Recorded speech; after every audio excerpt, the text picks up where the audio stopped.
work out your stress, and get back to feeling great at Planet Fitness. It's a great time to do your own thing. Now through October 13th, join for just $1 down, $10 a month, cancel anytime, and get back to a routine that's right for you with tons of equipment and free fitness training in our clean and spacious clubs. Plus, check out the Crowd Meter in our free PF app for the best time to visit. Join today for $1 down, $10 a month, and cancel anytime.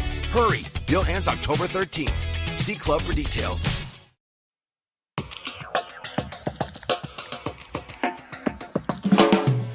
Hey Mason, I really need a good gift for my generic loved one. Any ideas?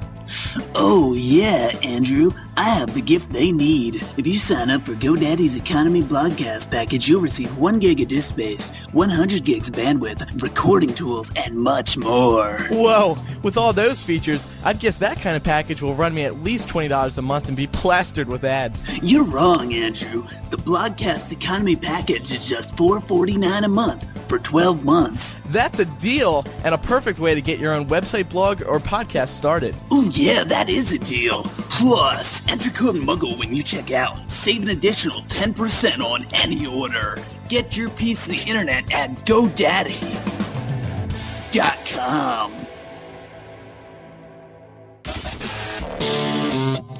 Because the Hogshead at Universal Studios must have a goat, this is MuggleCast episode 127 for January 14th, 2008.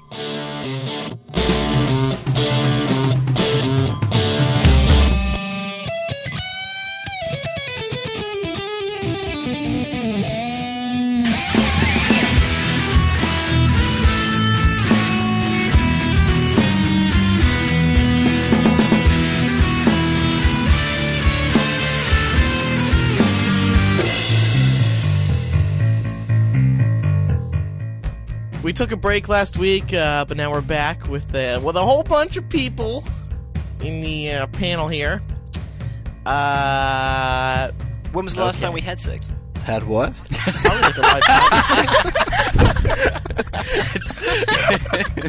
It's been too long, Jamie.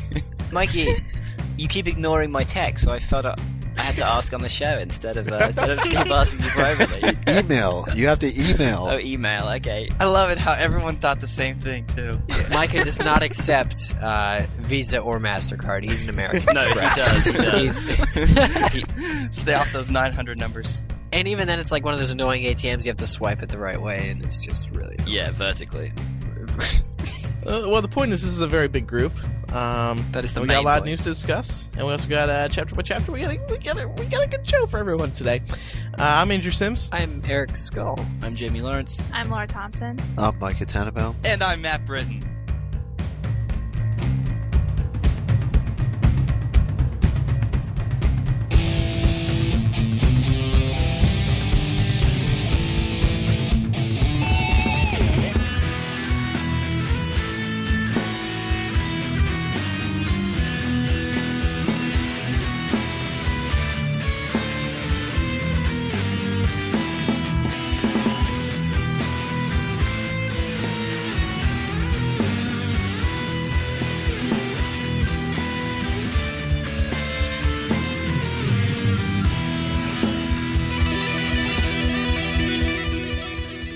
Micah Tannenbaum is in the MuggleCast News Center with the past week's top Harry Potter news stories. Micah.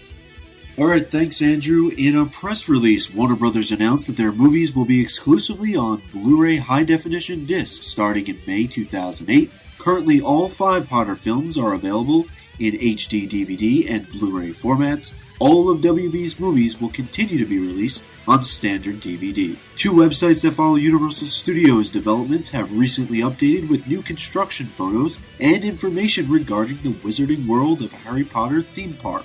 First, Universal's Ignited has 3 new pictures of construction on their site. While it doesn't show much, we do see that progress in terms of land clearing is being made. Second, Screamscape has a YouTube video revealing 2 concept images we saw in the JKR Rowling documentary. One is the Hogwarts Express on display for visitors. The other appears to be Hogsmeade or Diagon Alley. We'll continue to bring you updates as construction rolls along. As we reported back in August, the theme park is scheduled to open between December 2009 and June 2010. A new interview with Helen McCrory, the actress who will play Narcissa Malfoy in Harry Potter, and the Half-Blood Prince, has been published by The Independent, where she discusses filming the highly anticipated movie. Finally, a recent article from the Daily Mail claims crews working on Half-Blood Prince have been told that the final film will be split. A film source said there's so much to fit that The View as the last movie should be in two halves. There's a huge battle when Harry, played by Daniel Radcliffe, takes on Voldemort that needs to be done really well. What's more, the Daily Mail claims that big-name directors such as Steven Spielberg are being considered to direct Deathly Hallows. An update on this story came earlier today, as Empire Online is now quoting Warner Brothers as saying, "No decision has been made, in part because no scripts yet exist. Steve Kloves cannot begin work on the Deathly Hallows script because of the U.S. writer's strike. We will keep you posted as news continues to surface on filming of the final Potter film." That's all the news for this January 14th, 2008 edition of MuggleCast. Back to the show. All right, thanks, Micah. I actually stopped doing news in 2008, Andrew. I'm not doing that anymore. Well, why? Well, I wasn't getting paid enough, so... You weren't getting But paid, the news period. is an integral part of the show. What defines Harry Potter podcasting? No, actually, we couldn't pay the bills in the news center, so they had to turn off the They closed the recording. dungeon down? They had to shut your MacBook. Yeah. Oh, okay. I'm just kidding. The dungeon was condemned. I thought that actually happened. Yeah, I thought you were serious after we just heard the news, but thank you, Micah. Yeah, so we're gonna cover some news from the past 2 weeks. Actually, I lied when I introed Micah. First up, I think one of the biggest stories of the past 2 weeks, and I think it deserves a little more credit than it's been getting lately in the press, because it was a very great documentary. It was the J.K. Rowling Year in the Life documentary, and it was produced by ITV, and they followed J.K. Rowling through her final year in writing Harry Potter, and it led up to the release of the final book. What do you guys think of this? It was really great, wasn't it? Yeah, I really liked it. I think the problem with documentaries like this is, and I guess what worried me about it when I heard that they were doing it, was that it kind of has the potential to be schmaltzy, you know? Yeah, But it really wasn't. Laura, It was I never really... knew you were Jewish. Thanks, Micah. I'm not. But anyway, it's... To borrow a Jewish term... Yeah. What does schmaltzy mean? Schmaltzy. What's schmaltzy mean? I'm sorry, I'm unfamiliar. I'm not aware either. You know... You call these bagels? Almost obnoxious, like overdone, you know? Oh, okay. Why don't you just say overdone? Yeah, we're Harry Potter fans. How could they overdo a J.K. Rowling? I mean, the more they give us, the... Well, it seemed like something that they might try to play up a lot. Like, I don't know. They might try... I don't know. It's just... It made sense to me. I'm sure other people will understand where I'm coming from. No, just because you have to sit here and question my usage... Good God. And your religion as well. I was afraid of it too. See, I haven't seen it because I was afraid of it. Jamie, what were you saying? I was just saying that she comes on this show to relax, and Mike is just hoarding her about her religion the entire time. Mike, you should be ashamed of yourself. This documentary was fantastic. I mean, I personally love the camera angles. That they were oh fantastic. My God, they were circling around Jo with these interviews. They had these clever shots with the items on her desk. I particularly love the part where the camera just panned to the left, and then you kind of stopped right to the number where the gate had that little circle in the middle, and you saw the number on the door. Yeah. Is it me, or do they show kind of a tipsy side of J.K. Rowling in that video? I thought the coolest thing was, well, not the coolest, but the most interesting part was seeing Jo sitting down with her sister, I believe it was, and Jo was just sitting in sweats. Yeah. And you never see Jo like that because, she's always dressed up for some prestigious event or premiere, but here she is just sitting in her house in some sweats with her sister. Did you see the boy haircuts of Jo? Yeah. Yes. The little pictures of the Jo little were mop funny tops, too. yeah. Yeah. It was really interesting to hear about her childhood and also her relationship with her father, especially. Yes. It's very yes. sad. It wasn't that good of a relationship, was it? No. And especially, everything where she talked about her mom. It was really sad, but I thought that I don't know, it really made the pain that she put into the books from Harry losing his parents feel more real to me, at least. Yeah. Seeing and hearing her talk about that. It gives an extra sort of purpose to that being in the books too, doesn't it? Because it kind of helps you cope with it. I think more of it being a reality. Then why did she choose to write about this? Well, where is she coming from is exactly what you see. And she's always said in the past, and she said in this interview that one of her biggest regrets, or the biggest regret she has in life, is not telling her mother about Harry Potter before she died. I thought it was her biggest That's regret so wasn't sad. seeing her mother when she died. Because she had the option to a viewing, I guess. Well, she wanted to, but her father said no. Her father said no. And then she just agreed and gave up attempting to see her. It also gave a lot of insight on her creation to Dementors, when there was that really downward spiral in her life when she was alone with a daughter that she couldn't really keep, and she was scared to see if she died every morning when she came to see her. That's what I like about Dementors, too. You can kind of tell that they just have real-life practical uses, like when people are just generally down and stuff. Like, I mean, for instance, the Boggarts being, the monsters under the bed sort of thing application for... What I'm saying is the readers relate to it, and so you say, well, Dementors could have been here, and that's why... Because often there is an air or foreboding in this whole, depressing... There are depressing places. You walk into a place and you can tell that everybody in there, there's just this coldness and this, darkness and it all. And could be because of Dementor. I think that was There's two really ways clever. of showing fear, I guess. The Boggarts, which turn into your fear, and the Dementors, which just create it. It's very well done, though, both of them. Yeah. Now, the thing with this documentary was that it was only released on ITV, and they haven't put it online yet. It did get onto tvketchup.com, I think it was, but then a few days later, they blocked the site, so only UK visitors can actually go on that website and check out. So, and I've been searching everywhere for this stupid video. It's not on, they're like, the first part's on YouTube. I couldn't find a torrent of it, so it's kind of disappointing for American fans who want to check this documentary out. It's definitely worth it. I really hope they do air it in the U.S. Oh, yeah, you're right. I'm sorry. Laura, you also wanted to, of course I'm right. Laura, you also wanted to talk about Joe's religious views? Yeah.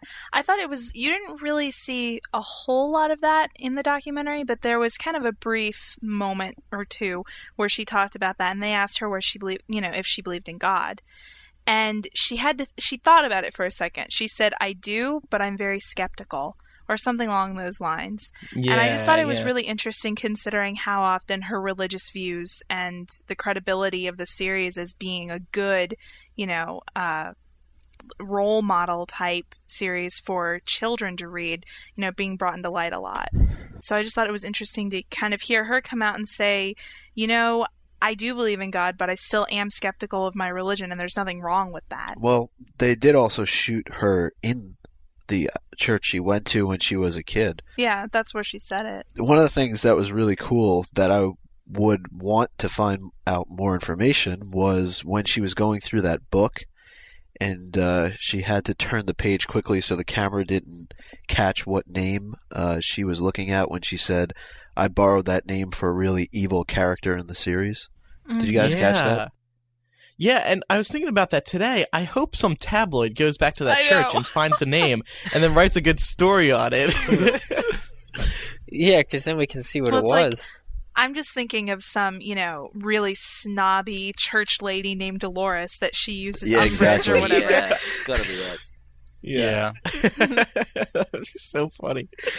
But anyway, also in this documentary, they had the handoff of the transcript right there in Heathrow, and Joe's meeting with Christopher Little himself right there in Heathrow. I think, right? That was Chris Little? Yep. Yeah. And right there in Heathrow, quick handoff, and Joe's done. Boom, bang.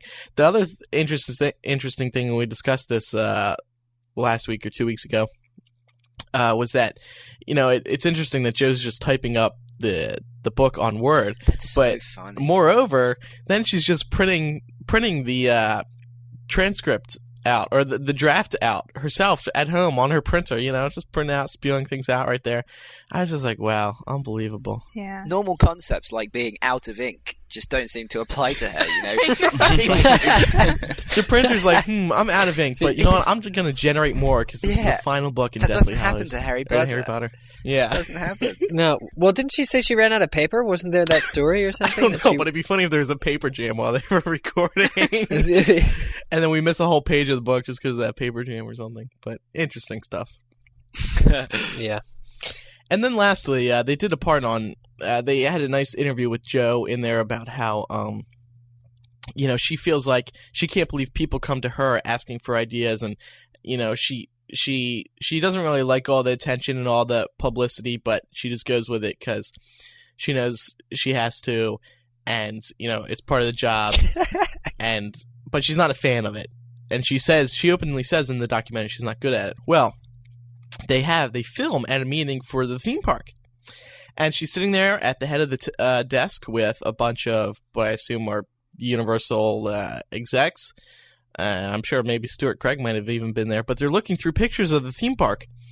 And one thing that they discuss is a feature in the park where you will be standing somewhere in the Harry Potter area, and you will be the only one to hear some ghost whisper something directly in your ear, because they're going to use some technology that is a speaker that will only... I don't know what the best way to put this is. Wait, it only goes to one person, you mean? Right, exactly. So you'll only be able to hear it if you're standing in a specific spot. How can it possibly do that? It's magic. It's the wizarding world of Harry Potter. Now, is this supposed to be like something like a veil thing where you can only hear the ghosts in the veil or something? I was sort of, I don't know. We couldn't hear much of it. And I want to listen to it back, but I can't find the video again. Yeah, look, they have to really, they should really make this video a lot more accessible, because I couldn't find it. It's called J.K. Rowling A Year in the Life, right? Yes. And how long is it, would you say? An hour and a half? Yeah, it was about an hour. Yeah. Hour and a half? It would make sense that if it were such a good sort of interview that they would want to get it out somewhere. No, it is. There's probably some rights that they have to worry about, and who to give it to in the U.S. for distribution. But yeah, and then we also got a couple new pictures of the theme park, which we posted on MuggleNet because someone took them out of the video. So it's great how involved Jo is with this theme park. I didn't even picture her sitting in on meetings about this, but she is. Did she say she felt really overwhelmed by the fact that she had all of these business people around her? Yeah, coming to her and asking her how to do things. And, it's amazing, though, that she feels that way. She's still so down to earth, even being, the author of the Harry Potter books. It's crazy. It's quite relieving, I think, too, that the theme park people are that interested in what she has to add. Yeah. Because I think they know this is like a float or sink type thing where they have to really see if they can do it, up to par for all our expectations, which is what we talked about last show. Yeah, and they're very serious about it. So, in relation to the theme park, Universal Studios has opened up a new section on their Wizarding World teaser site. It's a poll. They're getting the fans involved as well as J.K. Rowling and WB themselves. The current poll up right now asks visitors where they would most like to get your drink in the park. And the options are the Hogshead, the Three Broomsticks, or Honeydukes. Do we only get one? Well, I don't know if you only get one, but build one of the... They want to know about your top choice, the one that's going to make you come to the park. I'm not sure about the quality of the glasses though in the Hogshead. Yeah, you're right. You could get like. I'm only going to the Hogshead if there's a goat. There should have been an option that was Hogshead without goat. Well, no, it'll be a petting zoo. That's where the petting zoo is going to be. It's going to be. Yeah, but you can't define a bar that because no one will go. Yeah, you need to define petting. Considering it is the Hogshead. Define petting. The poll says where would you most likely to get your drink. So whereas I would like Honeydukes, for a drink I think it would be Three Broomsticks. You got to go with the Butterbeer Classic. And the Three Broomsticks is... Yeah, Madame Rosemerta. Yeah, we got to have an actress playing Rosemerta. Yeah, that would be... Yeah. Or we could even send them the recipe on MuggleNet. Do we have a recipe? We do. For that drink do we have a good recipe? Yeah. It actually is good. We made it once, me and my brother. It's pretty good, really? Yeah. Hey, but you can tell that poll was written by a non-big Harry Potter fan. There's just something about it. Like, it doesn't actually matter where you'd rather sort of, drink, but most of the big fans who write polls write them about people and characters, whereas that just seems to be a cool poll that, the odd person will just do anyway. Well, I think they're making this poll to figure out where people would most like to get a drink. I mean, they're serious. Like, where you want to get your refreshments in the park. Honeydukes is candy. Well, yeah, you could sell like fizzy pop and like all sorts of crazy like milkshakes and stuff. Like, okay, I think what they're trying to do, and I'm saying this because I was just there. in the area where they're going to build the Harry Potter theme park, there's a big restaurant right now, and it's shaped like a tree trunk, and it's absolutely massive. And I have a feeling that's what they're going to convert that into. And around it, there's lots of other little stands where they sell like sodas and stuff. Yeah, so you think they're asking so they can call it. So it's what they want to. It's what they want to call the place where they're going to make the restaurant. Well, they should kind of fit it to scale. I mean, you know, the Hogshead's like this little kind of tavernous type thing compared to the Three Broomsticks, which has got, you know, you can see in the books they pull up tables and booths and stuff. Is where they sit at. You know, in Honeydukes... Yeah. Do they have a full creative license? Yeah, it does make sense. Yeah, well, creative license works, I guess, but it's exactly like having... Well, it's exactly like what they used to have, I think it was in Animal Kingdom in Disney World. They used to have... I forget what it was like a Bug's Life or something. It was this massive thing, and they built that tree in the very center of the... Yeah, it's still there. I thought they took it out. They made it a different show, though. Than what it originally was. No, it's still Bugs Life. Yeah, they do change things, but it was like it wasn't as special. It didn't feel as special. Well, they're changing things to save money. I mean, you know, if they don't have to rebuild, why bother? No, I mean, but Eric, they're going to use pre-existing structures, but they're going to fix them to make them look different. Yeah. They're not just gonna like leave this tree trunk shaped restaurant and try and call it the Three Broomsticks. I voted for Honeydukes because I think they're going to try to go for something that's the most attractive to younger kids. It sounds nice, yeah. No, it just doesn't make sense they would have like a drink or a restaurant in Honeydukes. Honeydukes is they're definitely going to have Honeydukes in it because you've seen the pictures. There has to be people like candy shops as well, so it's like that's an obvious attraction at a theme park. Yeah, it's like going to be a huge candy shop. Yeah, it'd be a huge selling point. And the thing with the Hogshead, to me, that would be more of an adult place to go, just because I think in the stories it has more adult type drinks, and I don't really know, does Universal Studios even sell alcohol? I was just going to ask they that. Do. They do. They do. Oh, bad boy. alcohol, but somebody's gonna have a good time. it's all like Anheuser-Busch and all that crap. But we know they get paid quite a bit to not that I know. Yeah. Not that you've tried to sneak a drink or two. But I mean, I think so. But Mike, here's another question then. Do you think they'd be able to get away with that and say that, well, even though it's in a, quote unquote children's book, could they get away with not selling or selling, like, say, alcoholic drinks at the Hogshead just because in the books it's an adult related, you know what I'm saying? Like, wouldn't everything primarily be for the kids, and therefore they... Is the theme park themed? I mean, is it? Does it have like a rating? Does it have a rating like 12, NC-17? No. Well, then there has to be entertainment for the entire family, don't there? I want to go to an NC-17 rated park, Jamie. Well, Laura, you said yourself we should build one, Laura. The place isn't really that huge, so they're really just going to have room for pretty much one big. Which one? Each island. Each island. Actually, when I was there, like if you're. And when I was there last, I didn't realize that the two areas were actually one, but the Lost Continent area where they're building the Wizarding World of Harry Potter is actually fairly large. It's bigger than all the other areas. And I also noticed as I was walking through the Jurassic Park section, they're actually doing construction behind that as well, which is kind of weird because the whole park is shaped in a circle, and so it's almost like they're going to kind of have the Wizarding World protruding out of that a little bit. That's cool. So I'm thinking outside the bubble. Big.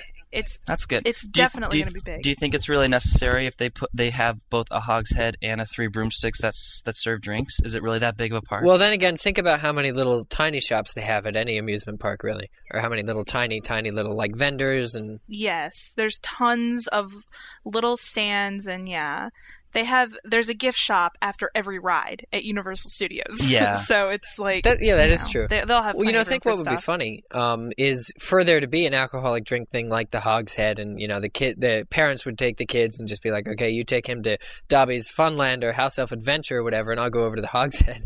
I'm just... Guys, I think we're reading way too much into this. It's a Harry Potter theme park. It's to make money. Park. Yeah, and it's obviously going to have entertainment for everyone, which includes alcohol. I don't see why they wouldn't sell alcohol there. I mean, they sold alcohol in Seussland, so well, that's what everyone's been debating. They have to have something for the parents while the kids are screaming up and down about Harry Potter. Do they anywhere else though? Some parents are into it more than the children, especially the ones with little kids. All right, so moving along. One thing we did want to talk about that's sort of, it's not really off topic. Sweeney Todd came out a couple weeks ago. Mm-hmm. And I think Matt, Laura, and I are the only three who've seen it here. Yeah. Yep. Yeah. Oh, boo. So yeah, good. boo, you guys. Such a good movie. So the reason we wanted to talk about this is because there were three actors from the Order of the Phoenix. Alan Rickman, Helena Bonham Carter, and Timothy Spall. Timothy Spall is like in everything these days. He is doing Laura, a lot, what did you think of this movie? I thought it was an excellent film, and there have been a lot of people who've been kind of naysayers about it because they think it's too grim and they think it's too bloody. No, screw that. It is an awesome, awesome film. Seriously, there's a scene at the beginning where you think he's about to, and I'm sorry if this needs to be like PG or whatever. Spoiler warning. You think he's about to slice open Alan Rickman's throat, and you're just sitting there in your seat the whole time like, oh my god, he's gonna do it, and you're like, you jump every time, and oh god, such a good movie. And he doesn't? It sounds like a disappointment. No, trust me, it's awesome. It's all right, awesome. Eric, you're muted for the next 10 minutes. You're so sadistic, Laura. I bet he did slit his throat, so we're not going to be worried, and we're going to jump. He slit as a soon lot as he of does people's it. throats. That's so mean. No, you get enough. You get your money's worth. Oh, really? Yeah, it's a very Okay, gory good, film. good. It is a musical. It's more of a musical than Hairspray is. It's like 90% music, 10% dialogue, but the music is the dialogue. Yeah, like two sentence after every person sings. It's just dialogue and How well does Yeah, Johnny it's Depp okay. sing? Johnny Depp is a good singer. The best for me was Alan Rickman singing. That was Yeah. fantastic. Well, I like the boy, but out the of boy three, was the you're best right? singing was. Out of I the just three, you mean? Yeah, I just enjoyed Alan Rickman the most just because it's Alan Rickman singing. Mhm. You know, it's Snape singing. I think that's what It's I'm going to go just- see, yeah. It's it was pretty funny, but the music is also very good, so it's enjoyable. Matt and I have been listening to the soundtrack a lot. It's a nice soundtrack to relax to. Oh, I really want to sing some songs right now. I'm jumping up and down right now. Do it, man. Now's Can we have a sample? Try Pirelli's miracle elixir. That's what did the trick, sir. True, sir, true. Great job. No, that was good. I bet some of our listeners were singing along with you. Yeah. And But some the funniest turned part of off that their song iPods. is Johnny Depp and Helena Bonham Carter are talking about the elixir like, this is piss with ink. What is this? This is piss. Smells like piss. It's very cheeky, but it's very It's it's a very darkly humorous. It's a very Tim Burton film. Tim Burton would just do such a great job. I was so scared when I Tim saw the Burton and Johnny previews. Depp can't go wrong. They're such good pairing. Exactly. See, Yeah. I don't like Helena Bonham Carter, though. I have a really big problem with her Why? in movies. I just love don't her. know why. Yeah, but does she not play the same role in all these movies? I'm No, sorry. No, Yes. she doesn't. No, she doesn't. Haven't you seen Fight Club? Planet of the Apes? She played a monkey. Yes. Well, I'm not saying it, but she's always... I'm sorry, she just looks the same in all the movies, and it's just... She plays this card What, that's just... she looks like herself. I know. She looks like Helena Bonham Carter in all her films. Yeah. She doesn't. I will say she reminds me a lot. She plays a similar role to Bellatrix in this film. I mean, just the way she comes off. I don't It's the same sort of know. attitude. No, but she wasn't sadistic in this. No. film. No, She- well, no. Then there's also Timothy Spall, as I said earlier. Is it just me, or is he always the evil sidekick? I feel like in he's every single stalking movie? me. I see him in everything. Yeah, Like he was in Enchanted. a Do series you of see him in your unfortunate dreams? events. Sometimes Series I of do, Unfortunate Micah. Events? Sometimes I do. Yeah. Yeah, he was in a series of unfortunate events a couple of years ago. I forgot about now, that. Timothy Enchanted? Spall, I would Mhm. argue that he plays the same character a lot. Yes, thank you. He really does. I mean, maybe that's just what he likes to do. Yeah. He's very I don't know. good. Yeah, Yeah. he looks like he's having fun. I would Yeah. love to hang out with Timothy Spall. He just looks like an awesome guy. Well, I heard him on the radio this morning giving an interview, and he sounded really, really nice. He sounded a lot of fun. I hate the word, but he sounded, bouncy personality, Oh, What do you think I was going to say? no, I was going to say down to earth. Oh, he's You know how kind of people down are like, to he's earth, such a down to earth guy. yeah. That's what you say about Joe all the time, Andrew. Yeah, I know. Well, no, she is. Well, it's true. So that's it, Sweeney Todd. I would give it 5 out of 5 stars. Yeah, it was I wanna very see it very now. good. It was very good. Very good. Would you see it again, Andrew and Matt? Yeah, we were yeah. actually planning on it, we'll but go tomorrow.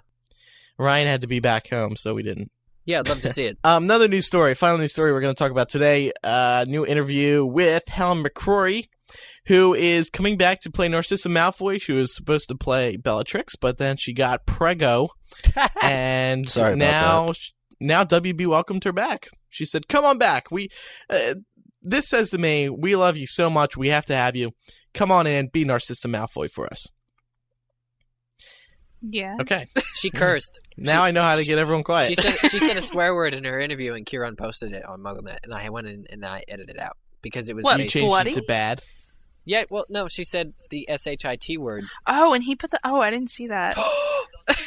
Yeah, it was on the main page. You didn't see. You see where it says bad? Oh my If you look God. at the news post where I see where it says bad, yeah. it says bad, yeah. I was like, wow, there's a big curse on That's MuggleNet. And not- everybody's looking because people were checking daily to see if MuggleNet was back from the hack. So Yeah. Anyway, Helen says she's looking forward to it. It's unusual to have such a successful film only starring British actors, blah, blah, blah. So she's excited for it. Matt, you wanted to talk about this story a bit, right? Yeah, sure, why not? So I googled Helen, and I saw a bunch of her pictures, and she does have dark hair. She does look like Bellatrix, but I kind of photoshopped Ivana Lynch's hair over her. this is what MuggleNet employees do on their spare time. Surely there's an easier way, Matt, just to sort of like turn her hair color blonde. I did that. It turned the back and her face white. But that's good because she's supposed to be very pale. She's supposed to be and very pale, yeah, but she isn't supposed to look like an albino. white. That's very true. That's very true. But then yeah, she I can get a see- part in the Da Vinci Code as Silas, so she can make even more money. So you should help her out. Okay, I'll do that. She has very sagging eyes, and that sort of reminded me of Narcissa. I think she's going to be a perfect Narcissa. I thought even better than Bellatrix. I mean, I really like Helen Carter as Bellatrix. I like Helena Bonham Carter as Bellatrix. Me too. Mm-hmm. She doesn't do many films. If you IMDb her, she's But they're she's all a very very theatrical. Theater's a big thing in Britain, right? Yeah, it's Well, pretty I think big. It's a big Yeah. thing. A lot of that's what upsets me though. Some of my what I think IMDb. I mean, there is an IBDB. There's like an Internet Broadway database and stuff, but it's so hard to track authors or artists like Alan Rickman through their theater productions. Like actors like them will take years off and do these theater projects, which you just won't be able to find on IMDb. And I think that's a shame because it hinders sort of like when I'm looking them up to see if any of them are doing anything. It's normally well advertised though because they're so big in film that they keep track of them like they're celebrities in the theatre as well, which they kind of are. I think you're You right. can normally find them, but yeah, for the smaller ones, I guess not as much. Yeah. Well, even for Matthew Broderick, if you look at his stage credits, film credits on IMDb, he has probably at least twice as many stage credits. I mean, so anyway, I mean, that's just what I was saying. A little bit back on Narcissa's character. We're going to see her with Bellatrix in movie 6, And with Jason Isaacs. exactly. Which is going to be great. I can't wait to see that. Mm-hmm. Yeah. Do you kind of see a resemblance? I mean, with Draco and the two adult actors now. I mean, I think together in one scene they'll all look great together. Yeah. I think they could be past. You could believe them to be a real family. well, Narcissa I mean, definitely of is course. the thinnest of the three sisters, so I honestly think that Helen will be a very good character because I see a pale, skinny face of hers with the droopy circles around her eyes that she hasn't slept because Yeah, of she'll what be happened very to her good. husband. I think it's a very good job, better than the original casting.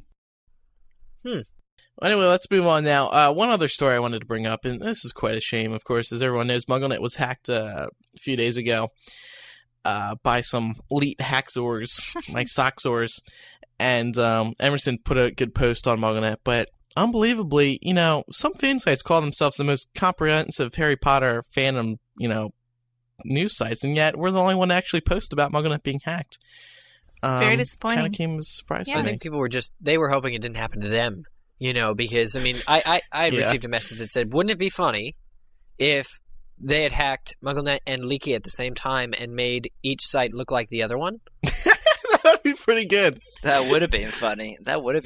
Let's move on to Muggle Mail now. First one comes from Karen, age 50, of Roanoke, Virginia. She says, Dear Laura and the Muggle Boys, or Muggle Update Caster if you prefer, I have recently just entered the world of podcasts. Upon acquiring my iPod at age 50, the first podcast I subscribed to was MuggleCast, having heard about it through one of my college interns. I am enjoying rereading Deathly Hallows with each of your podcasts. However, being a mother to a teenage son, I feel I must rise in defense of Molly Weasley. In show 125, please pardon my late response. That's okay. You took Mrs. Weasley to task for her response to our heroic trio's planning to face Lord Voldemort. Lady and gentlemen, your generational bias is showing. Look at it from a mom's perspective. She has lost contact with one son due to ministerial prejudice. Another has been permanently scarred from a dark magic attack. Her husband and 3 remaining sons have to leave periodically to fight a vicious foe. A resistance group calls her house home. Friends are dying left and right, and she is hosting a wedding at her home in the middle of a civil war. Hosting a wedding under normal circumstances is tough, but add all of the above and you have the recipe for a nervous breakdown. Stress doesn't begin to describe Molly Weasley. As you touched on, Molly has always been protective of her brood, and by extension Hermione, her brood. What is that word? It's brood. It's not meant to be brood. It's actually brood. And by extension, Hermione and Harry. Keep up the good work, and I look forward to your next show. Wow, she's pissed. I was going to say that. What is she talking about? Us calling her out on saying bitch or what? No. It was where we were talking about how it was during the last chapter by chapter, and I'm actually the one who brought it up, about how Molly kind of got in the way of the trio planning everything. And I'm not saying that she was wrong to want to protect them. What I was saying is it's very frustrating when you're reading because you're just like, let them talk. Please, just for 2 seconds. It's true. It is frustrating. It was the suspense. Yes. You just wanted it to actually happen, and all of a sudden just Molly Weasley just comes in and kind of just ruins the whole scene. Yeah. No, I think you're right. I think it was illustrated. It was quite annoying for me to read as well, and not because I was upset with Molly, but just because it was like, okay, are we going to get to hear something? And then JKR wrote, how she fiendishly, plotted them to be doing separate tasks at the same time. It was just like, oh, come on. Please let them be together. Please. I see where she's coming from, and I've always been a sort of proponent of how, you can't underestimate a mother's love for for his son and all that, but I just think it was there are times when every person has to you can't tell everyone everything. Occasionally there have got to be secrets like that, especially in that situation. I'm sure she would understand if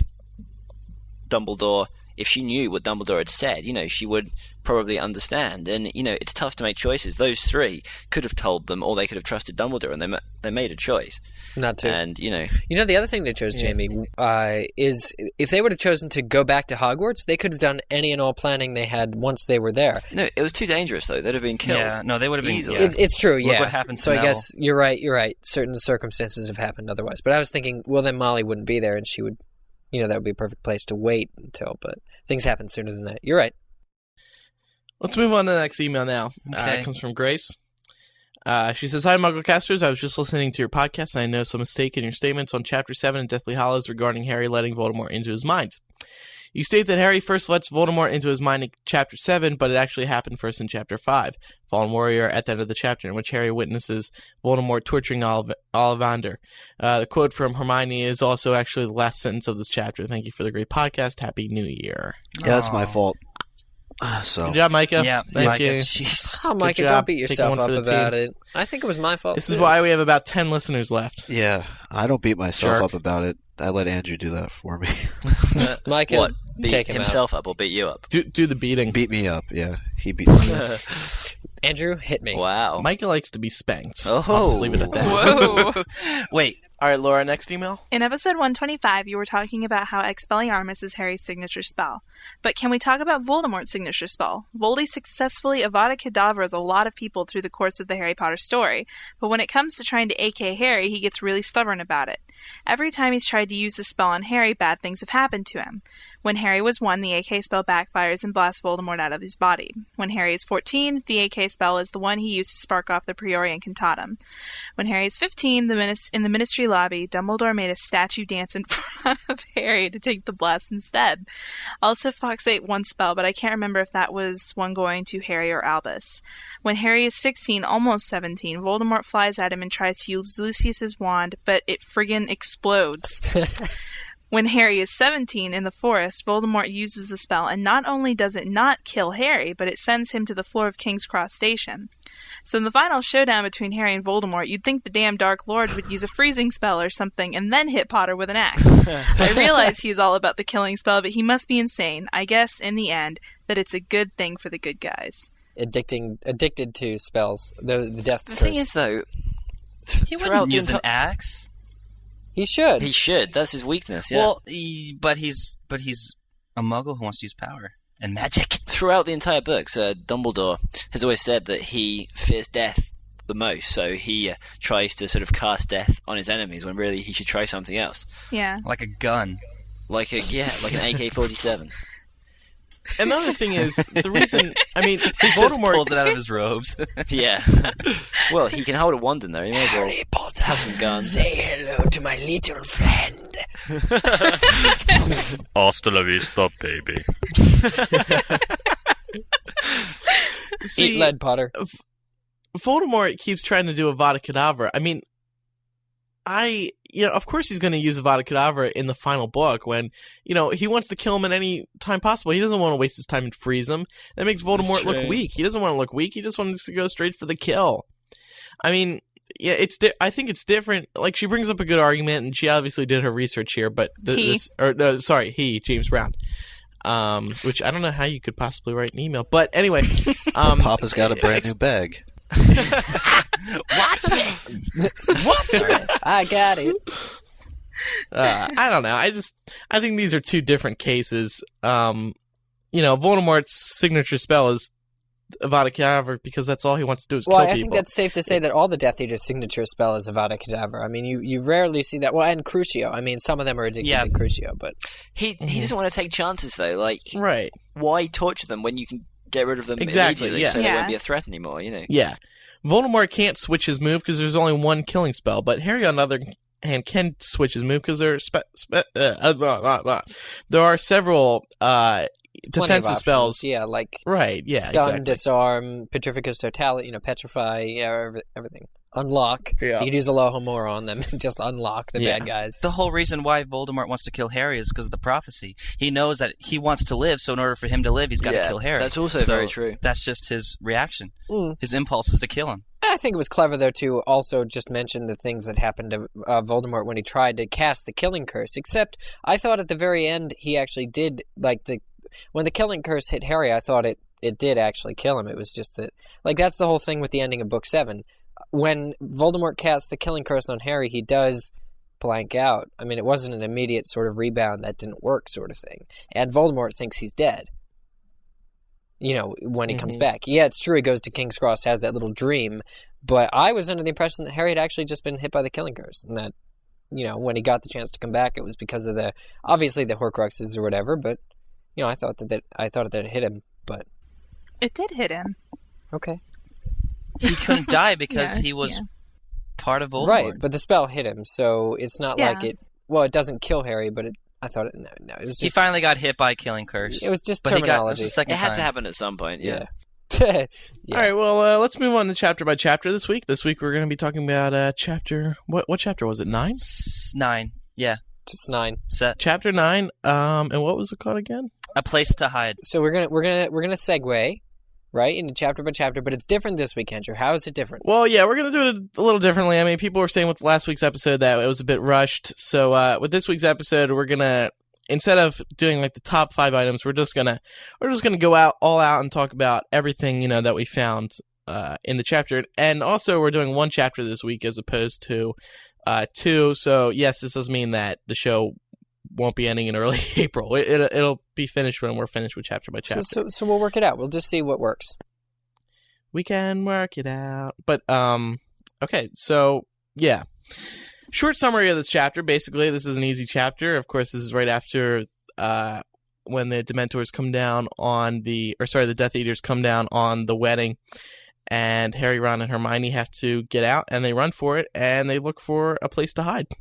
Hence the chapter title. Very nicely done. Very good. Thanks. So we'll start with the first thing here. I believe this was Matt's point. Oh, yeah. While I was reading the very beginning of the chapter, it was very reminiscent of the Goblet of Fire in the camp of the Triwizard Tournament, when everyone was running around when the Death Eaters were there, and especially in the movie, it was very exaggerated when Harry and Hermione got separated from the crowd, and this situation also almost occurred in Book 7, because the crowd was separating them too at the wedding, but Harry made it a point to keep a hold of Hermione this time, while Hermione was screaming for Ron. Yeah. Mm-hmm. I thought that was a nice parallel. Yeah. So the next point we want to talk about, Eric, this is yours. Yeah, well, as Micah left off last week, I think the last point, if I remember correctly, was that the moment where the Patronus lands and sort of glides down in the middle of the dance floor is really a big holy bleep moment. Is that what? That's what Micah was saying, that it was just so Yeah, really I said like, it was the ministry had first fallen. holy moment of the series. Yeah. It was superb. It was so well done. Just how something so innocent could cause that much sort of rush and panic and trouble. Yeah, and so It was going very into this good. chapter, I'm sure many people who have read it from the previous, like directly from the previous, are just racing through the pages, you know. And, and it's written in a sort of pace like that. It's really kind of cool. But JKR writes then that sound was extinguished as they are squeezed through space and time. So when Harry grabs onto Hermione, she takes them side-along apparition. And again with the squeezing and stuff, you know, she's always sort of demonstrated that apparition is not a fun thing, you know, that it's this kind of squeezing through a tube, and she's like really cool ways of writing the different ways that Harry travels, like through flue powder and apparition and all that stuff. And I just thought it was cool, but it was also like a nice getaway, because you imagine them, like, you know what I imagine when I see this? I imagine Stargate. You know, when you ever see that movie where they go through the gate and it's just like everything that they could hear from behind them is just silenced and they're going through space? That's what I always think about. I always think of it as taking an amount of time, you know, going through space and time. Just want to keep saying that she's still adamant about it being squeezing and popping and silencing, and obviously it just keeps it very fast paced. I mean, when you look at this, you know, if they were all apparating at the same time, it would sort of be like, okay, where are we going next? Okay, blah, blah, blah, we're wasting time, blah, blah, blah. You know, it's slow. With this, Hermione just grabs them and poof, they switch. They move. Again, that gives way to our theory a few weeks ago that without her, they would be dead. true. Yeah, no, I it's mean, true. like, they can't think fast enough. Harry especially just does not think fast enough for it. Yeah. Yeah. Do you think this was the whole purpose of Hermione? Like, she's always been helpful in every book, but especially in Book 7, you know, she basically guides them through everything, which we've said multiple times. The biggest help. Oh, she is. Well, With this the really Horcrux reading and everything. It's just like that's what I mean. I'm kind of upset about it, but I was wondering when I was reading this chapter too. I mean, the way she packs all their stuff for them, you know, just in case, and has sort of all the spells. Right. She's the one who learned and studied up on healing it's- charms. She's the one who's done all this It's preparation. it's one more of Joe's lessons that, you know, no man is an island and everyone has to work together because everyone's got qualities and, you know, that kind of thing, I think. Yeah. Do you think this was Joe's original purpose of Hermione? Like, when she was first writing To save her, their do you butts think all the she time? had... Well, no. Do you think she had planned that Hermione was going to play such an integral role with every single Well, she's thing one of the trio. in the final book?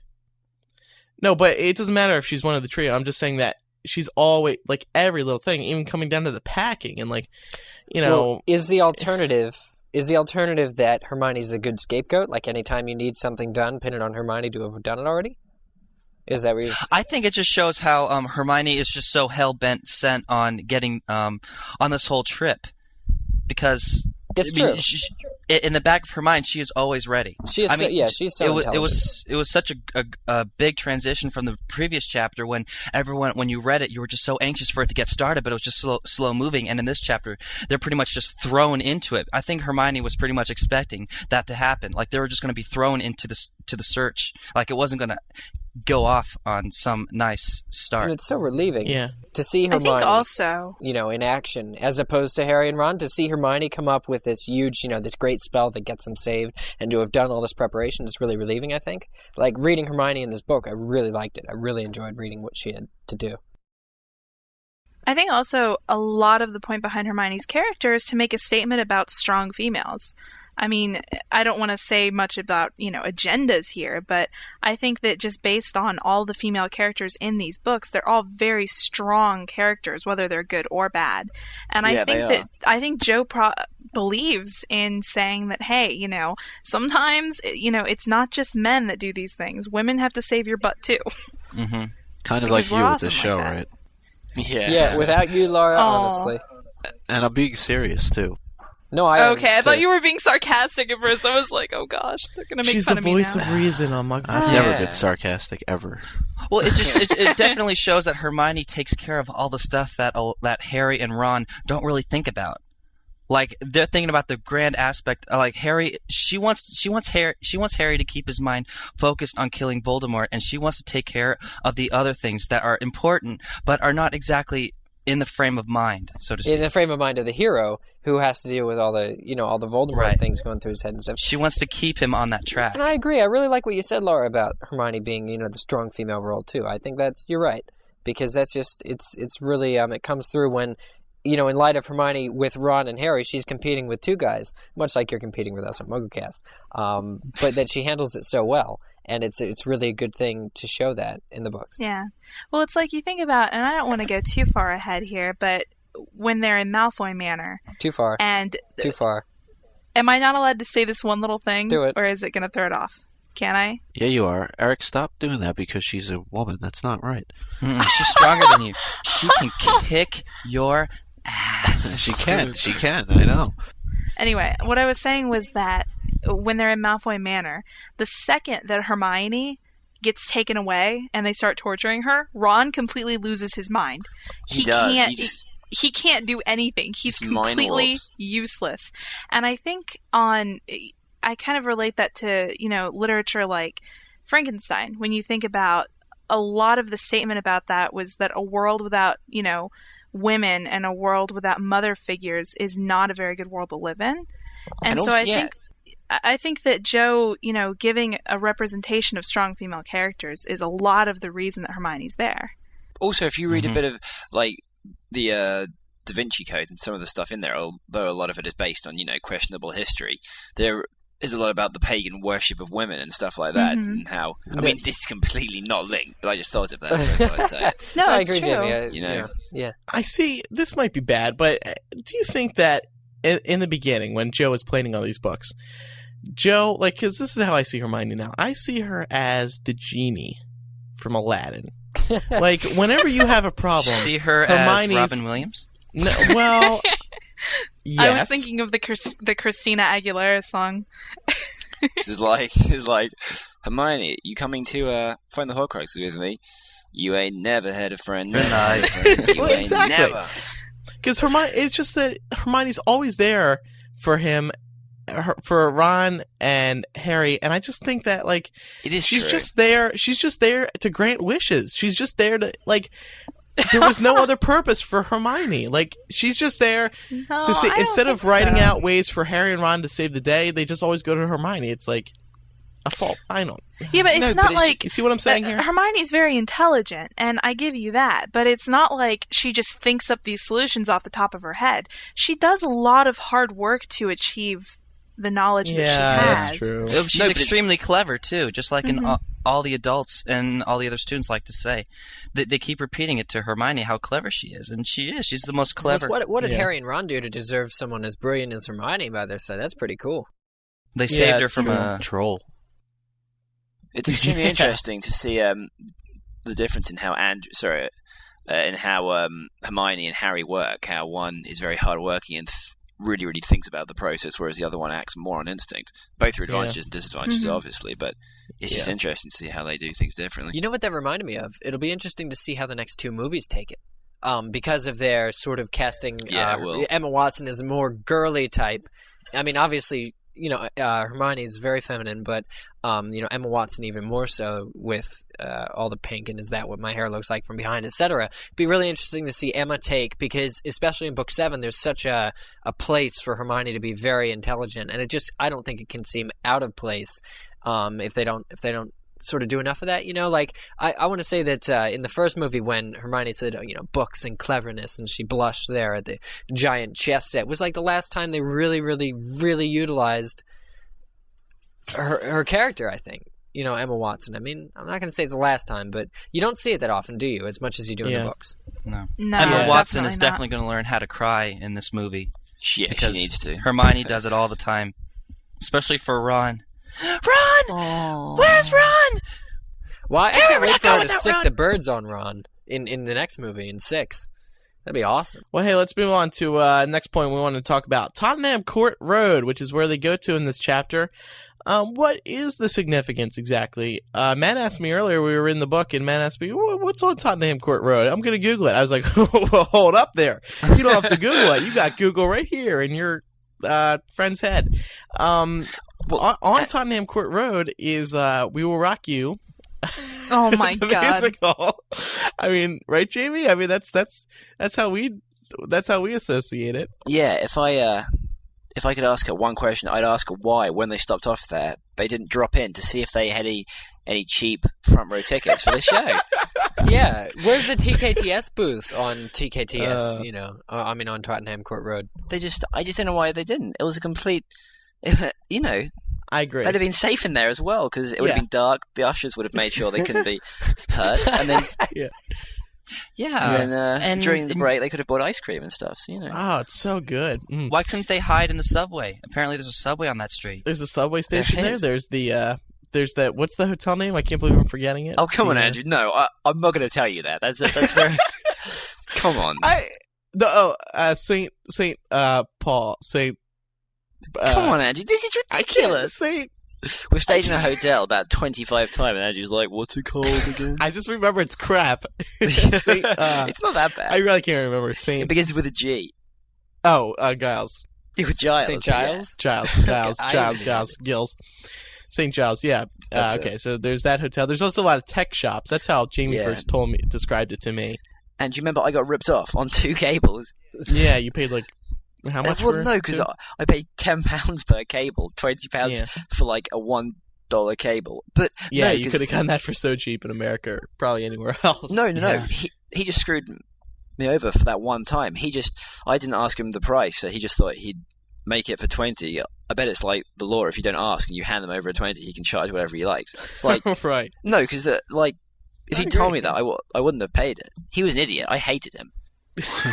Jeez. With all seriousness, though, Tottenham Road is right next to the Leaky Cauldron. It's very close to it. It's what is the name of the street? Charing Cross Road. Yeah. Well, yeah, that's Tottenham Court Road is. Charing Cross. Well, Ron says that in the book, which is cool. It's kind of intelligent. I don't know how I knew that. Yeah. So, Matt and I were talking about this earlier, wondering why they would end up on Tottenham Court Road. And I suggested that maybe just because it's so close to the Leaky Cauldron, they could at least consider going to the Leaky Cauldron, but they're not close enough to decide to actually go there. Well, no, the problem with the Leaky Cauldron is that they need to be in a Muggle. They need to be where they don't think that people will be looking for them. Well, the Leaky Cauldron is filled with wizards who are going to recognize them and betray them if they go there. Yeah. So it doesn't really make sense that they get so close to the Leaky Cauldron when they're supposed to be in the middle of Muggle nowhere, is sort of what they were aiming for. Mm-hmm. I guess, yeah, you're right about that. I was looking at a map of it too, and there's a subway that goes through that street to apparently to not Diagon Alley. Well, anyway, I thought that that would be like Hermione's next stop to go to what's it called, Tottenham Court Road, because that's where she went with her parents to go to Diagon Alley. Because in the first book, Harry and Hagrid went on the underground subway, the same way, because Harry can't apparate or do any of that stuff when he was getting all his things. So I'm wondering if they're actually going to go to Tottenham Court Road for movie filming, because that would be fantastic. They would, but it's such a busy thoroughfare. And there happened to be a gigantic order. I don't know if Jamie, you remember this. I think you might have even taken a picture of it. There was a gigantic Order of the Phoenix promo poster on that would Tottenham be so Court funny Road. if that was in the film. Right down that the would be so funny. I would just love if Freddie Mercury was in the background. Yeah. Oh. I mean, the the other problem is that that's a very high trafficked road, right? I don't know if they could do it. Yeah, I seriously don't know if they could do it. I think they'd have to find a similar road in London and sort of half Jamie, recreate it, because they closed Tower Bridge for the filming of Mummy Returns. Yeah, but it's rare that they do stuff like that, that I Am Legend, and like. Well, it's also during a night scene too, so they could pretty much film it anywhere. Yeah, and get away with it. Yeah, they really could. It would be nice if they tried to go there, because that is a very recognizable area, right, Jamie? Oh yeah. Well, it depends. Like that tall building, Center Point, is pretty recognizable, and We Will Rock You is as well. But I guess the main points of it are. But I don't know. I mean, I'd like to see it there, but I just think the expense will put them off when they could just film it anywhere.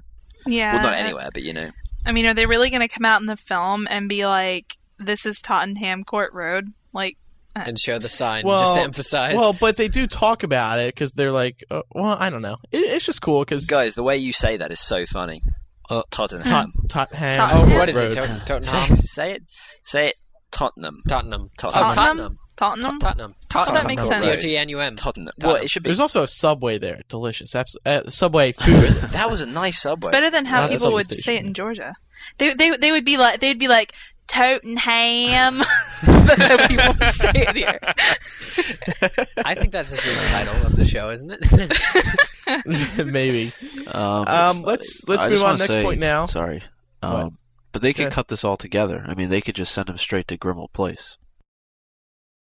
But the diner is so important. But the whole that's what's so weird about reading this, is because you just got out of this really intense scene, and suddenly you're in a Muggle diner. You're in a place that we would easily wander into. This is so extraordinary in the books. It's insignificant, not just for us, but insignificant. It is kind of significant, though, Micah, because it's kind of the introduction to the taboo word of Voldemort. Yes. Yeah. Well, yes, in a way, but it's also them defending for themselves, for the first time, sort of alone. They're in this, they defend the Death Eaters, and they memory charm everyone. They clean up after themselves. It's really intelligent, at Hermione's suggestion, of course.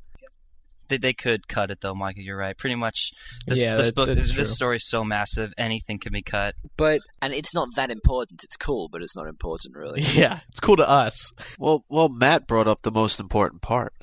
Okay, yeah, the taboo, the Voldemort being a taboo word. Because suddenly they've followed them there into the diner, and we already said really what happened to the diner anyway. They already went in a diner. But one thing I want to bring up from the diner, because I don't really get it, is when Hermione's talking with Ron and Harry after they've knocked out both of these Death Eaters. They start talking about memory charms, and Ron says he's never done one, and Hermione says she has never done one either. But that's a lie. She put on both her parents. Whoa, yeah. Not even the simplest memory charms. No. She never wiped out their mind permanently. No, Obliviate is a permanent memory charm that erases it without though it can be broken any recovery through stress and fear. Oh, that's right. Obliviate, I don't think can be redone. Voldemort can do it, though, because... Bertha Jorkins. No, well, they didn't say that they used Obliviate, but they said it was a very strong one, so it must have been Obliviate or higher, probably. Well, there's more than one memory charm. No, yeah, there is. It's obvious. But I don't think it's a case of just breaking through it. Like, there is a spell to break through it that you have to be powerful enough to do. I think it's like...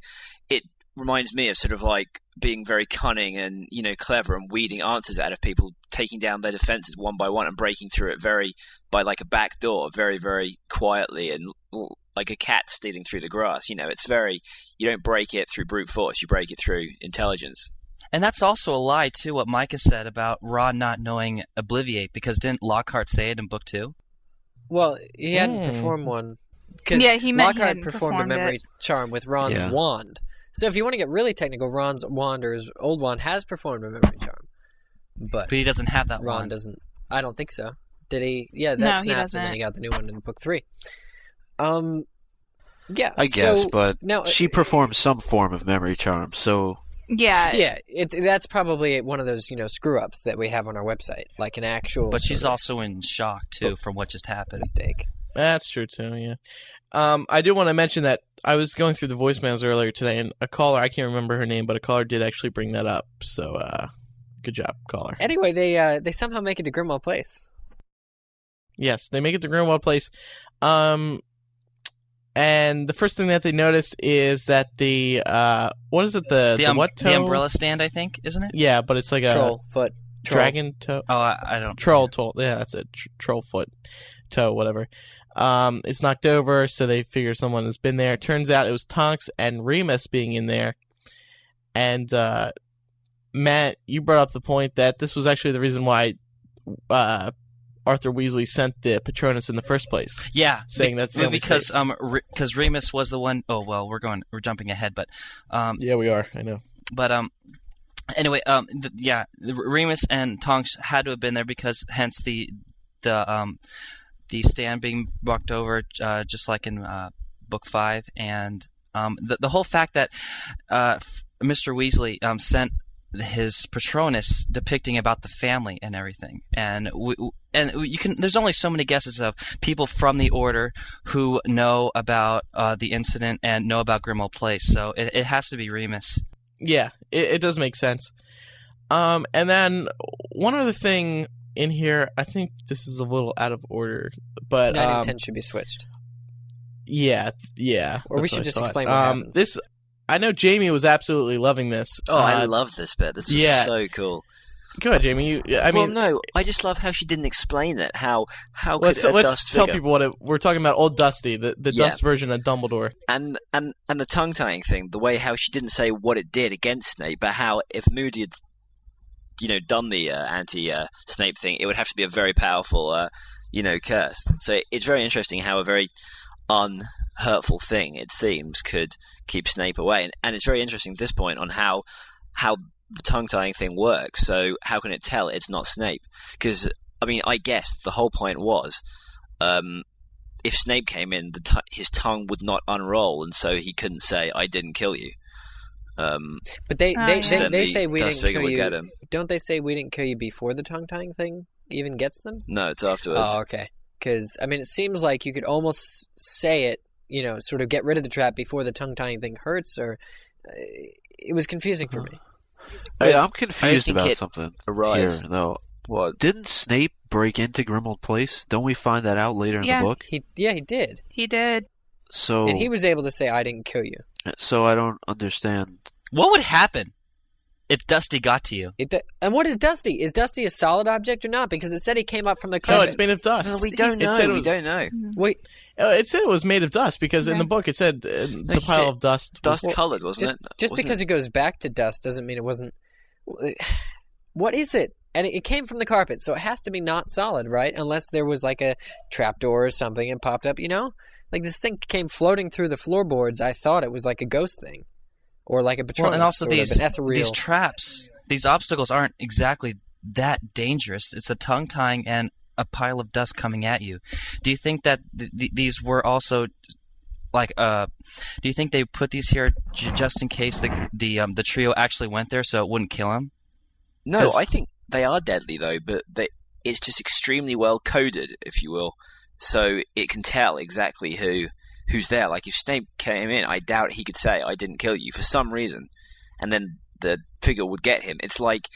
But how do you get through then? Huh? How do you get through then? Through what? Well, he broke into the house. Oh, I guess that Moody didn't think he was as good as magic as he was, and he was able to, do the counter curse against it, or figure out what type of magic it was so he could avoid the punishment. Or he could have broken in before Moody put it there. Yeah. Yeah, that's true. That's kind of a weird. That's a weird freaky. Curse to do. Freaky, yeah. But even the Death Eaters know that Mad-Eye Moody was killed. So wouldn't they say something about, "Haha, you were killed," or "I'm not the one who killed you"? At the word "killed," like at the word "killed," he disappears or breaks into the dust or whatever, and it's like, well, you use that so many ways. And Jamie, you were right. It did say dust colored. It wasn't actually a thing of dust. Yeah. Although the dust did swirl colored. around Harry at one What point. color is dust? Yeah. Or is it Gray. white? Or is it silver? It's a dark room, so I think the answer is who the hell gives a bleep. That's from Conan. And then this last one, Matt. Huh? Oh, what's the last one? Oh, it's the Latin. Yeah. Okay. Now, a hominum is that how you spell it, or hominum? Hominum revelio. So I kind of wanted to know what it was, because that is a curse that Hermione used to detect any humans in the building. And so I looked up on my widget for my MacBook on my translator, and I used it for Latin, and I couldn't find anything for homonym. But for Revelio, it means to violate. It actually means I violate, Matt. It actually means I violate, Revelio, because it ends in O. Oh. Well, actually, Eric, I'm going to fight you on this. It says to violate. Well, that's Mac. That mine. shows Mac's ability to translate. Ego Revelio. Doesn't Homonym homonym mean human? Yeah. Yeah. Like Homo, like Homo sapiens. So you're going to violate a human. Okay. Damn. So you can't. Doesn't make much sense, does it? Got to remember that one. I don't need a spell. I thought it just meant like I'll human homonym reveal yourself Revelio you. kind of thing. That's what I thought it was. Because I thought because it sounds like I Reveal. think you're doing something a lot dirtier than you are. Well, you're violating what was their the word? secrecy, there. Honomen? Yeah, That's it. I agree with what Eric. Eric's saying. I think that's You're perfect. violating That's good. their you're making them visible. You're showing them. You're revealing. It's exactly like saying right, and it's private property, so you would be violating someone's human property. Yeah. the ability for them to Something stay like that. concealed. Especially if they were in the bathroom. I suggest we choose our words carefully now. Yeah, I'm like really nervous right now. Well, we've already too. said enough. But what about I already creature? said spanked. Can't get much worse. Well, Creature's creature not hasn't. We haven't seen human creature in this. Not in a yet. way. He's not human, though. Yeah. No, he's not human. And maybe that's why she used homonym. Maybe. Yeah, that's probably Maybe that's why it, Joe yeah. used homonym. I have All right. Well, I have two more think things. that's Sorry. okay. Can we go through them? Yeah, quick? go through them Really real quick. Hermione mentions in Grimmauld Place. She actually says the name Voldemort. So I was wondering if she said it back in the cafe, and she says it at Grimmauld Place, why nothing happened at Grimmauld Place.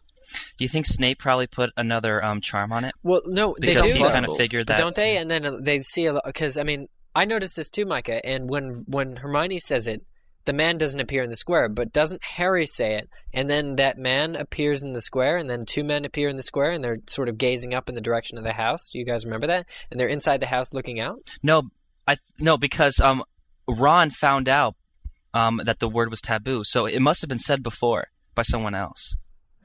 But aren't they in Grimmauld Place looking out in the little square? And then Well, I think that's people that later are- on. I mean, I'm referring to in this chapter, she actually says She says it, but nothing- Voldemort, but Yeah. they don't notice anything when they look outside. So Right. that was a little bit weird. Unless, Yeah, I like thought so Matt's too. saying, there was a But there's no protection. way for them to get in because they can't find Right. it. Right. Yeah, exactly. And the only other thing I had was at the end of the chapter, when Harry sees Rahl being tortured, and it's kind of the second time we see Draco in a position where he really is afraid of what's going on.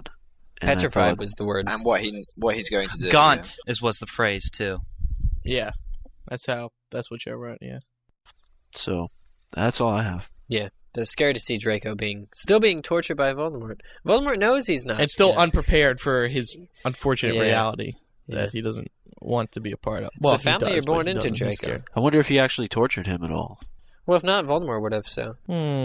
Yeah. And Voldemort would have killed Draco if he didn't, I think. I think so. Draco. I mean, I think Voldemort has too much fun with that, though. I think he likes. Torturing little boys? Yeah. No. Yeah. No. I mean, I think he likes the idea of Draco just being this fragile-minded To violate individual, little boys. and that he can sort of, manipulate him. Yeah. Well, all right. I think that wraps up that chapter this week. It's time for quote quiz. Quiz. This is from the next chapter. Do that again. coming up. Quote quiz. Can you do it again, Andrew? Andrew, do it again. Andrew, do it again, but put so much effort into it, it's ridiculous. Oh, geez. Okay, hold on. Let me set Thank up. you, Jamie. Just think it's the best one ever. Just do the biggest one ever. Like your life depends on it. God, a lot of pressure on. Quote quiz. Quote quiz. Okay. So it's all this hype for nothing. It's just one sentence. It's because this belonged to Regulus, and I'm sure he'd want you to have it as a token of gratitude for what you cut off. Did. Well, I was cut off. Okay, so Jamie, it's time for make the connection. Wait, I didn't get the Quake quiz. Are we supposed to talk about it? Yeah, but No, that's it. It's a reader thing. Yeah, for we the quiz the listeners listeners at at home. It's a fun little game for you don't really win the readers anything, to play Jamie. with. I don't even think you get recognition. I don't even think there's an address. No, you don't get anything. It's just what are you supposed to do with That's it? what I like about Realize it. where It's it's relaxing. from. It's just a fun way to get Andrew to say, quote. Hey, Andrew, what are you supposed to do with it? You're just supposed to. It's Harry talking to Creature. Oh, I see. Hey. Okay, I get it. Okay, It's like a crossword puzzle. You do it, but you don't get anything for it. You just do it Actually, for fun. some crossword puzzles you can win like $30 for. The weekly grab. Yeah. Okay, all right. The New York Times crossword puzzle. Anyway. Okay, make the connection. Matt, since it's your first make the connection, do you want to go first? Or do you want to see how it's done first? I have no friggin' idea of this game. Laura. Mm-hmm. Your make the connection, is Harry Potter and building a printing press inside a panic room. What the Harry Potter and building a printing press inside of a panic room. Come on, Laura. It's right before your eyes. I don't know. I love how what you does always the say panic that. room have to do with Harry Potter? I love how you always say that. What? It's right in front of your eyes. It's right there, Laura. Just grasp it. I don't know. I guess the only thing I can think of is I guess the I think about how the entrance to the Ministry of Magic is just this small little phone booth, but then it really leads to this huge place. So I guess it's like building a printing press inside of a tiny little panic room. I don't know. That's good. Shut up, Andrew. That's good. That was a piss poor example on how I can understand this game. Here's one for you, Andrew. Here's one for you. A nice simple one to show Matt how it works. Harry Potter and Lord of the Rings. Well, see, this isn't fair because I Come on. don't see this would be. Oh yeah, you haven't seen a single Lord of the Rings thing? All right, Harry Potter and Lord of the Rings. Okay. No, okay. Andrew can't do Harry it. No, Potter I got it. Go on. We'll start with let's see, Dumbledore and Gandalf, of course. Yes. They're so an old wizard, man. See, Matt, the proper way of posing that would be, an old sorry, Andrew, that was rude, but an old mentor figure, who guides the protagonist. So a literary link. So you're trying to find the relevance between the two? Yes. So a shared connection anytime. anything. So you're kind of trying to make a connection between the two, kind of, right? Make the connection, yeah. Hence the name. Make the connection. There are several lists online with Harry Potter and Lord of the Rings We have connections, and Muggle Mail even has one. I'm not looking at it now, but obviously the biggest one that comes to mind is Dumbledore and Gandalf, and we've talked about that on the show even a couple times. We have, yeah. Okay, Matt. Wait, let me. Okay. I've got one for you. Give me your bet. Hit me. Okay. Harry Potter and the Oregon Trail. Damn it! I wanted that one. Oh, that's easy. What the hell? Harry Potter and the Oregon Trail.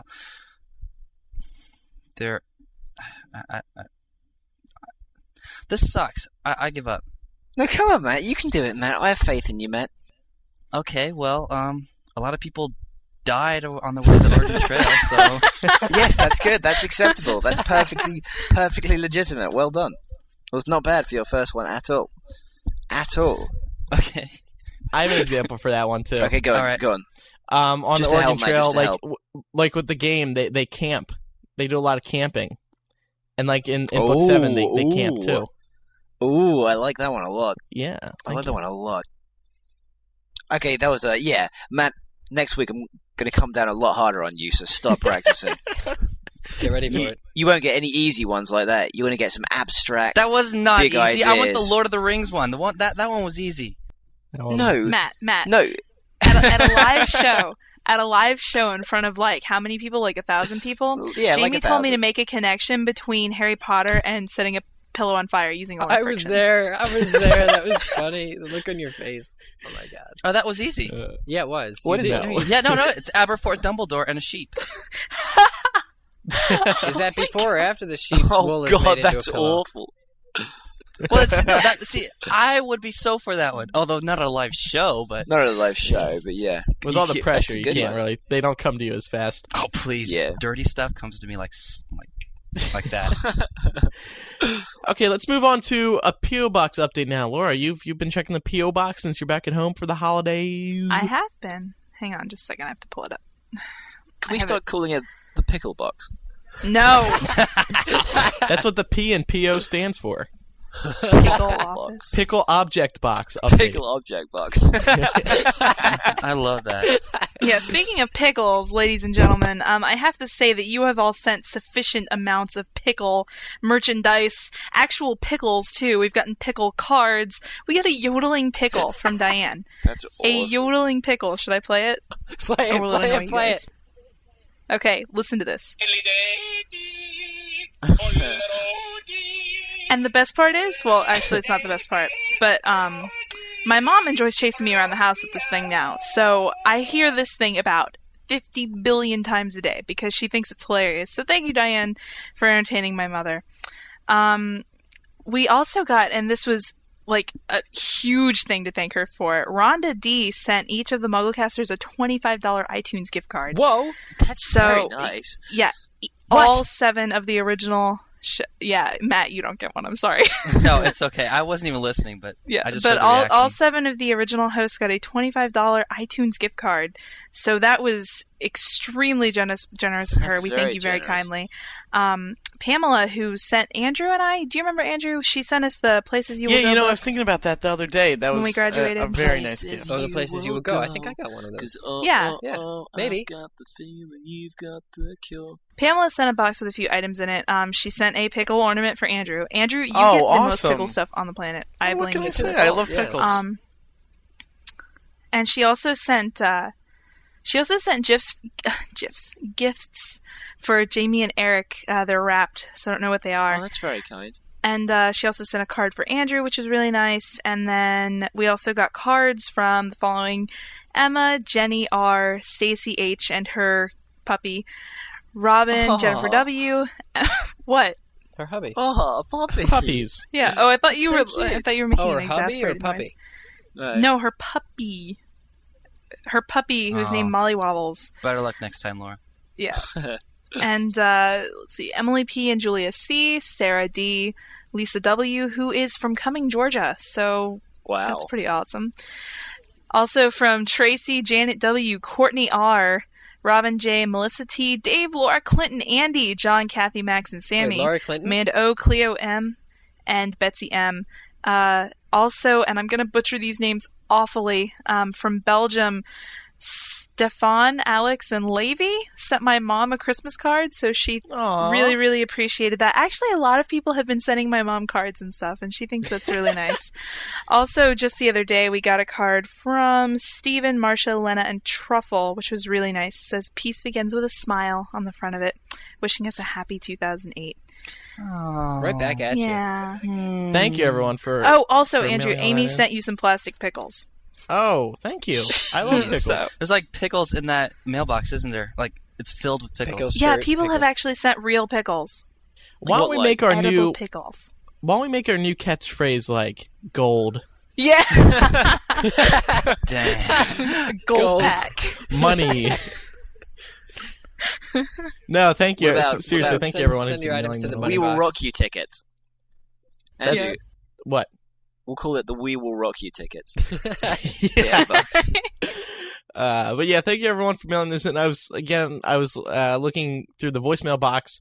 We'll have voicemails next week, but I was looking through it, and lots of people called in to say Happy New Year's, Merry Christmas, Happy Holidays, and all that. So thank you everyone for all the holiday greetings. Back at you. In the words of Ellen DeGeneres. It's time to read a chicken soup for the MuggleCast Soul. This comes from Max Daglin, 14 of Lewiston, Idaho. He writes, "First off, I would like to say I love the show and thank you. In the past few weeks, I've had to endure many hardships. I've had the flu that kept me in bed for a week straight.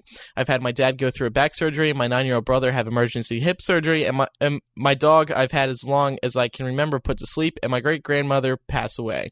I try not to show it, but I have trouble making it through the day without getting depressed. My main comfort is that when I go to sleep, I can laugh the night away at your discussions and jokes. So thank you for helping me make it through these difficult times. Once again, thanks, and I love the show." You're welcome, Max. That's very nice. Thanks, You're very Max. welcome. Eric, you wanted to read this email? Yeah, we got this really cool email. It's from Spencer Showalter, age 12, from Alameda, California. And he says, "Hey, I was re-listening, as I do constantly, to one of your shows, and you mentioned you race yourself every time you do the closing contact information. I was really bored, so I went through the 20 episodes I had on my iPod, and I timed your contact information times. Here are the results. Your average time is 1 minute 10 seconds. Your best time is 24 seconds, 36 milliseconds in show number 125, Holiday Joy.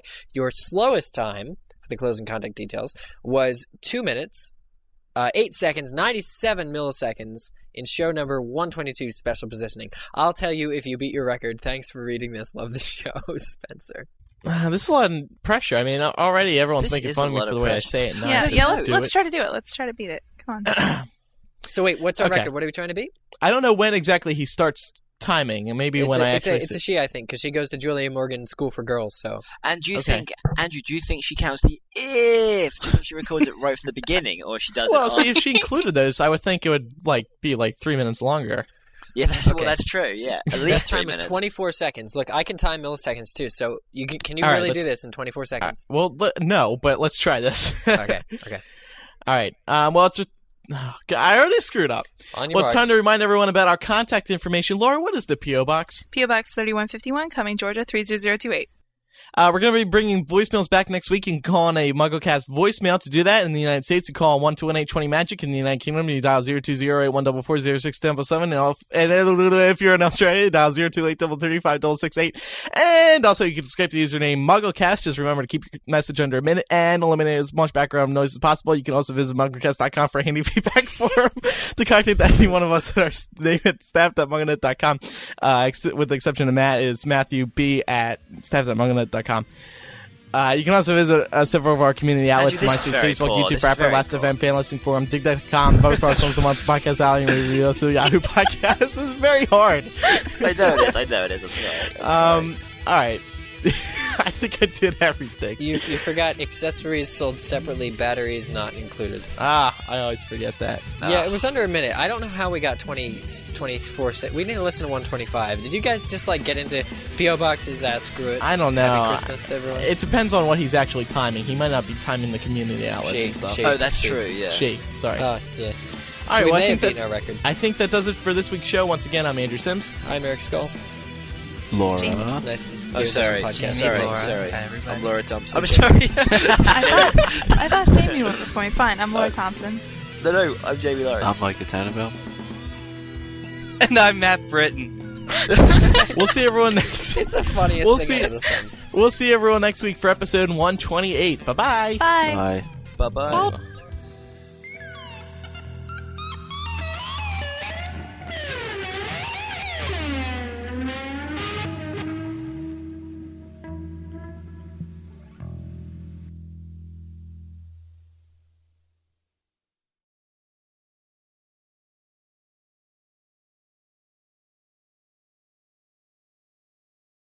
And I'm Matt Britton. Matt, just butt in somewhere. Well, Don't stop being so nice. Count. I knew there were 6 of us.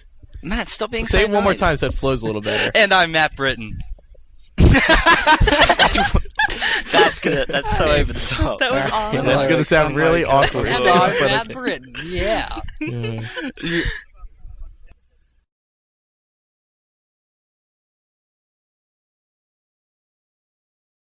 Hey guys, love the show. In an episode 125. Sorry, I was number 4. Hey guys, love the show. Wait, let someone else read it. Let Jesus. someone else read it. Talking about spanking Micah, I'm just trying to save you guys from, admitting something on the show that you really don't want the people to know yet. Well, let someone else read this the isn't email. live, We'll all Eric. take turns. Andrew's We gonna share edit it. because we care. It could be edited. We share because we care. How about someone else read it? We like to read it. Mix it up. There's no one on it, though. There's no name, no age, Yeah, no nothing. there's. It's at the bottom. James Brown. Didn't he die? Ladies and gentlemen, James Brown has come back from the dead. Hey everyone, it's Megan Trainor for Profile by Sanford. We're all working hard to balance our lives these days, and sometimes the toughest part is being the me I want to be. Profile's one-on-one coaching and customized nutrition plans will help you stay on track. Balancing a healthy lifestyle, losing weight, and understanding nutrition isn't easy, but Profile makes it simple. Now you can try 4 weeks of Profile for only $49. Find your plan at profileplan.com. That's profileplan.com.